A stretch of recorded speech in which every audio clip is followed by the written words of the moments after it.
Je me réveillais, seul, comme à chaque fois, et tout le bonheur que j'éprouvais me désertait. Néanmoins, de mes songes, j'arrivais à rapporter l'espoir d'un jour la ramener auprès de moi. Je rangeais soigneusement ces objets enchantés, qui étaient pour moi des reliques sacrées. Une bague, un bracelet, un collier de perles nacrées, en l'attendant elle, cela me contentait. Alors je me levais et me préparais. Je prenais avec moi tout ce qui me rattachait à cette vie que j'avais déjà gâchée, à ce monde dans lequel, sans cesse, je m'égarais.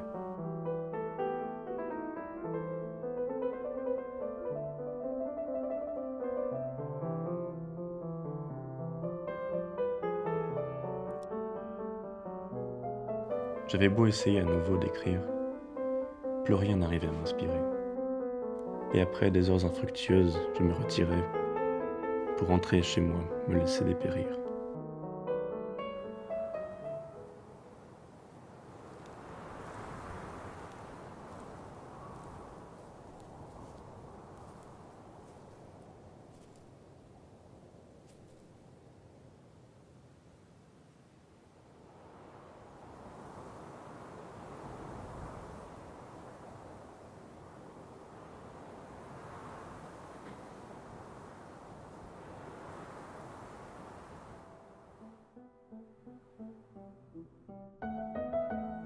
Encore un rêve, encore un artefact qui me rapprochait d'elle, mais aussi m'éloignait de la possibilité de me soigner, de réparer mon âme qui était jadis intacte.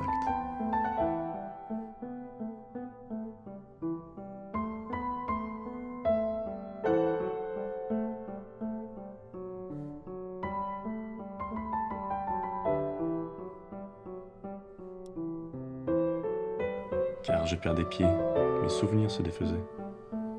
J'étais un fantôme dans ma propre existence. Mon travail, mes études, plus rien n'avait d'importance. Je ne savais même plus ce que je faisais.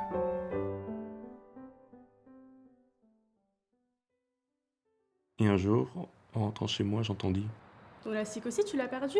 Mais tu perds tout ces temps-ci. J'en ai tellement marre, même ma bague et mon collier aussi. Ça se trouve, ils ont été volés par un bandit.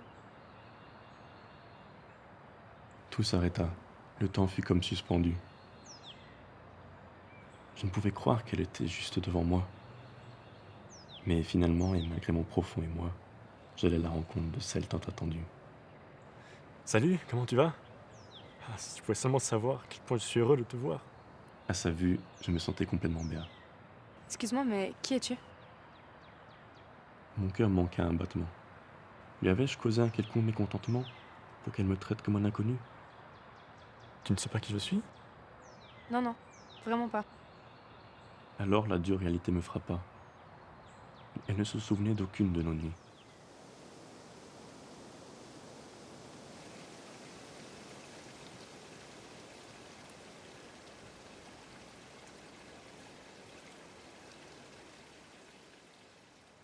Je lui demandais s'il ne voulait pas faire connaissance, qu'on se revoie et qu'on s'aime véritablement. Pardonne, je t'en prie, mon emballement. Mais ça peut marcher.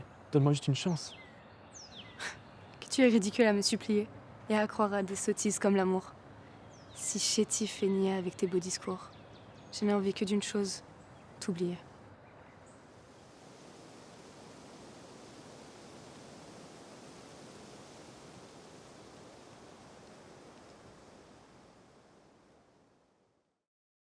De cette idylle avortée naquit une immense douleur. Et pour moi, la vie n'avait plus aucun sens. J'étais désormais hanté par son absence. Heureusement, tu me sauvas de mon malheur.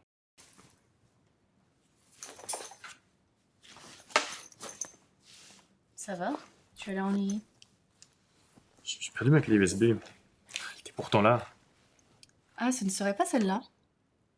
Oui, merci. J'avais dû l'oublier. Dis-moi, j'ai aussi trouvé cette montre hier. Ce ne serait pas la tienne également?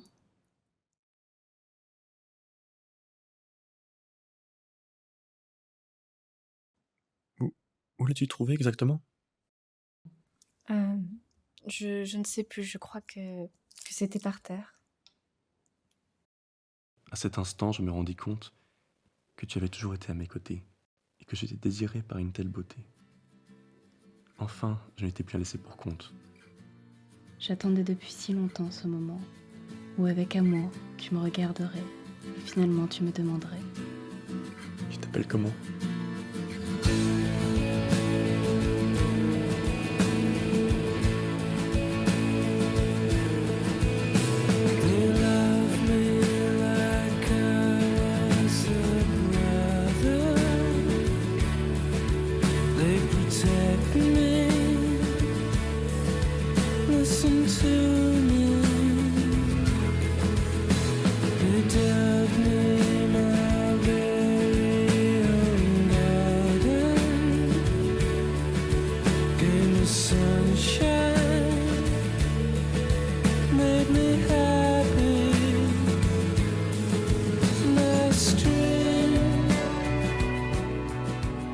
Pendant des années, j'ai espéré la venue d'une guide dans ma réalité, d'un ange bienveillant qui me ferait quitter la solitude que j'ai tant connue.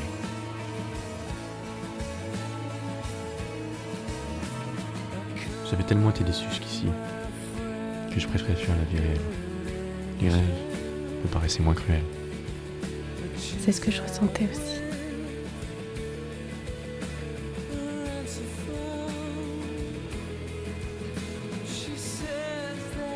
Mais tu as exaucé toutes mes envies.